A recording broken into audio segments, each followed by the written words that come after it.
Hello hi నమస్తే welcome to MK media. నేను మధు కళ్యాణ్. ఈరోజు మన టాపిక్ వచ్చేసి అందరి జాతకాలు చెప్పే వేణుస్వామి యొక్క జాతకం మనం ఈరోజు చర్చించుకుందాం. నమస్కారం సార్. నమస్తే మధు. సార్, చూస్తున్నారు కొన్ని రోజుల నుండి వేణుస్వామికి సంబంధించిన ఇష్యూస్ అయితే సోషల్ మీడియాలో ఇలా జరుగుతున్నాయి. బట్ ఇప్పటి వరకు అయితే మనం దాని గురించి చర్చించలేదు. సో వాళ్ళ ఏదో జరుగుతుంది చర్చ అని. బట్ చివరికి ఆయన మరీ దిగజారిని అనుకోవాలా లేక ప్లాన్ ఏమో కానీ ఏకంగా ఇద్దరు భార్య భర్తలు కలిసి మేము ఆత్మహత్య చేసుకుందాం అని చెప్పేసి ఒక వీడియో అయితే విడుదల చేయడం జరిగింది. సో ఏంటి సార్, ఆయనేమో అందరి జీవితాల్లో వేలు పెట్టొచ్చు. సో జర్నలిస్ట్ అన్నప్పుడు ప్రతి ఒక్క ఇష్యూ పైన స్పందిస్తారు కదా. సో ఒక రకమైన ఒక జర్నలిస్ట్ స్పందిస్తే ఆయన మమ్మల్ని బ్లాక్మెయిల్ చేస్తున్నాం, మేము ఆత్మహత్య చేసుకుందాం అనుకుంటాం అని చెప్పేసి ఒక వీడియో విడుదల చేయడం జరిగింది. ఏంటి సార్, మీరు ఎలా చూస్తారు దీన్ని? చూడడానికి ఏం లేదు, ఎవరి ముడ్డి వాడు కడుక్కోవాలి. అనవసరంగా ఎక్కడ పడితే అక్కడ చేతులు పెట్టకూడదు. పెడితే ఇలానే ఉంటది అనేటటువంటిది. ఏదైనా సెన్సేషన్ వేణుస్వామి, ఆ వేణుస్వామి ద్వారానే మరో సెన్సేషన్ అన్నది రిటర్న్ అవుతుంది.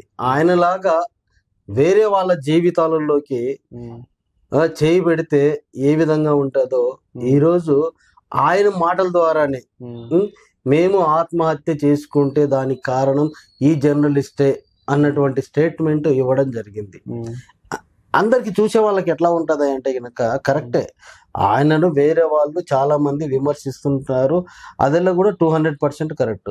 దానికంటే 1000% కరెక్ట్ ఏంటంటే ఈయన వేరే వాళ్ళ జీవితాలతోటి ఆటలు ఆడుకోవడం అని దారుణాతి దారుణము.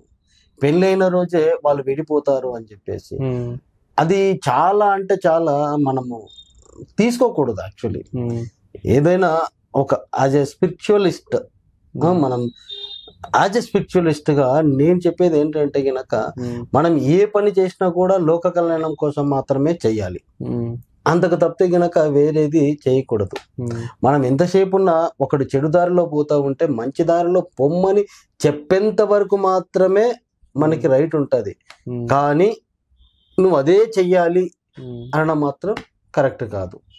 ఈయన అదే చెయ్యాలి అనే విధంగా ప్రబోధాలకి గురి చేస్తాడు. ఒకవేళ చెయ్యలేదనుకో, చెయ్యకుంటే నువ్వు ఏమో అయిపోతావు అని చెప్పేసి ఒక శాపాన్నార్థనాలు అయితే పెడతాడు. దానికంటే ఇంకా ఈయన ఘోరమైనటువంటి అంటే వామాచారం అని చెప్పేసి ఒక పూజ గురించి ఎక్కువగా మాట్లాడుతూ ఉంటాం. అది చాలా దారుణం. వామాచారం అన్న చాలా గొప్పది. ఆ గొప్పది పఠించే వాళ్ళు ఎట్లా ఉంటారంటే గనక ఆ పేరు బయటికి చెప్పడానికి కూడా ఇష్టపడరు. ఎందుకంటే అవి చెప్తే గనక దాంట్లో ఉన్నటువంటి ఏవైతే శక్తులు ఉంటాయో అవన్నీ కూడా నశించిపోతాయి.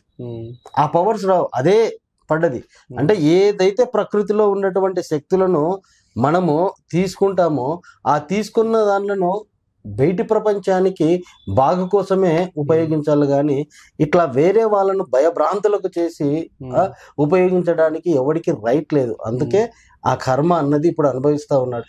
ఎంత చిన్నతనం. నేను వేల మంది సెలబ్రిటీస్ కి నేను జాతకాలు చెప్పినాను, అందరివి రాసినాను. ఇట్లా చాలా గొప్పగా చెప్పుకున్నాడు.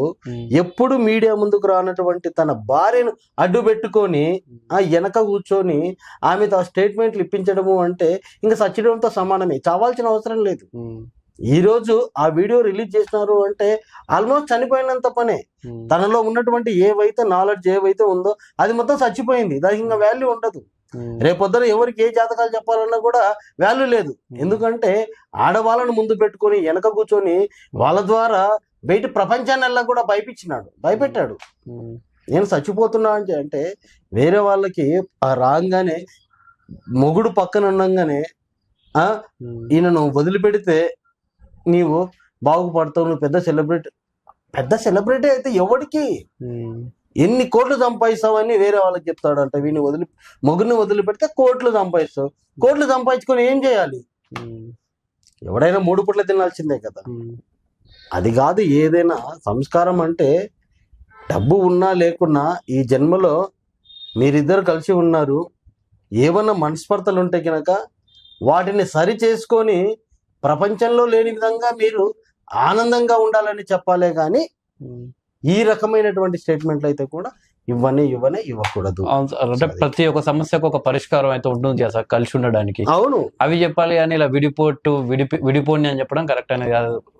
అసలు అంటే జరగబోయే దాని గురించి వాళ్ళ ప్రమేయం లేకుండా ఈయన చెప్పడానికి రైటే లేదు. అంటే ఇప్పుడు పబ్లిక్ కి చెప్పాల్సిన అవసరం లేదంటారా? నేను దీనికి ఒక పిటకథ చెప్తా. ఊర్లలో ఎలా ఉంటది అంటే గనక కాటి పాపడు అనేటోడు ఒకడు వస్తాడు, చాలా గొప్పోడు.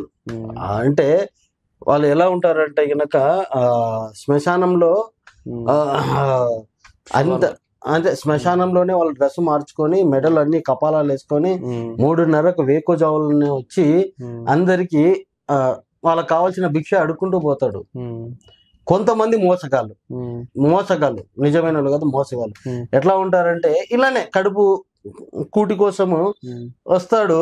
ఒక ఆవిడ బియ్యం తీసుకొని వచ్చి పోస్తా ఉంటది, ఆమె ప్రెగ్నెంట్ అనేది చూస్తాడు అన్నట్టు. అప్పుడు వాడు ఏం చెప్తాడంటే, అమ్మ నీకు పుట్టేది కొడుకే పుడతాడు అని. కొడుకే పుడతాడు అనేసరికి ఆమెకి ఆశ ఆనందం పట్టుకోలేక ఇంకా ఎక్కువ కొన్ని బియ్యం తీసుకొని వచ్చి పెడుతుంది. నీ కొడుకు ఇలా ఉంటాడు, ఇలా ఎదుగుతాడు, గొప్పవాడు అవుతాడు, నాకు కొన్ని ఇంకా ఎక్కువ పెడితే అని ఇంకా ఎక్కువ బట్టలు డబ్బులు అన్ని ఇచ్చేస్తుంది. తర్వాత వాడు పోయేటప్పుడు కండిషన్ పెడతాడు అన్నట్టు. కండిషన్ ఏంటయ్యా అంటే కనుక పుట్టేది మాత్రం మగవాడే, తప్పితే ఆడపిల్ల పుడుతుంది, ఓకే అమ్మా నమస్తే అని వెళ్ళిపోతుంది. ఆమెకి అప్పుడు అర్థం కాదు, లోపలికి పోయినాక ఇట్లా గోక్కుంటూ ఆలోచిస్తుంది. స్వామి గారు లాస్ట్ లో ఏదో చెప్పినారు, పుట్టేది మగపిల్లోడే తప్పితే ఆడపిల్ల అని.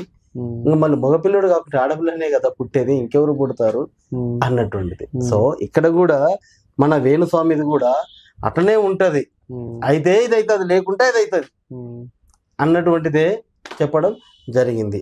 సో అది మధు. అంటే ఇప్పుడు వేణుస్వామికి సంబంధించిన ఒక ఆడియో అయితే బాగా వైరల్ అవుతుంది సార్. ఒక అమ్మాయి తోటి మాట్లాడుకుంటూ పిల్లలు సంతానం కాని వాళ్ళు ఒక అమ్మవారి దగ్గరికి వెళ్ళి కొండపైన ఉండి అక్కడనే శృంగారం చేసి దేవుడి దగ్గరికి వెళ్ళాలి, సో మేము అదే యోనికి పూజ చేస్తాం, యోనికి దండం పెడతామని అలా మాట్లాడడం అంటే ఏంటి సార్? ఆయన అవన్నీ కూడా నిజాలో అబద్ధాలో మనమైతే ఆయన అన్నాడు అనలేదు అన్నది మనం వినలేదు. యోనికి పూజ చేయడం అన్నది ఎక్కడో ఒక ప్రాంతంలో అయితే ఉంది, గిరిజన తెగలలో ఉంది. అది కొన్ని మనము ఎక్కడన్నా రాతి బొమ్మలు చూసినప్పుడు అంటే శిలల రూపంలో టెంపుల్స్ దగ్గర చూసినప్పుడు అన్నది ఉంది. దాన్ని పవిత్రంగా కొలుస్తారు. అది వేరు, అంటే ఆ సబ్జెక్ట్ వేరు, అది వేరు. ఈ సమకాలీనటువంటి ఈ ప్రపంచంలో ఇప్పుడున్నటువంటి దాంట్లో అది చెప్పడము అన్నది కరెక్ట్ కాదు. ఒకవేళ చెప్పినా కూడా వీళ్ళు దాన్ని బయట పెట్టడం అన్నది కూడా కరెక్ట్ కాదు.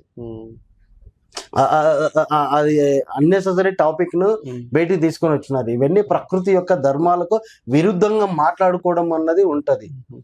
అర్థమైందా? ఆయన చెప్పినా దానికి అంత ప్రిఫరెన్స్ ఇచ్చి కూడా చెప్పిండకూడదు. మేబీ మే నాట్ ఆయన వేరే రకంగా చెప్పిండొచ్చు, వీళ్ళకు వేరే రకంగా అర్థమై ఉండొచ్చు. సో ఆ సబ్జెక్టును మనం వక్రీకరించడానికి అయితే లేదు.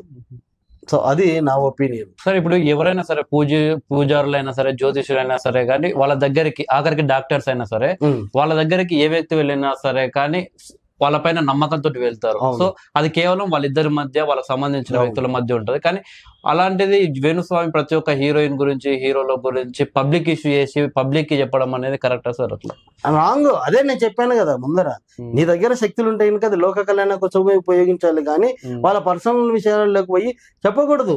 వాళ్ళు కూడా అంటారు, నువ్వు దున్నపోతులాగా ఉన్నావు, నువ్వు ఎందుకు రా చెప్పేది అని అనొచ్చు.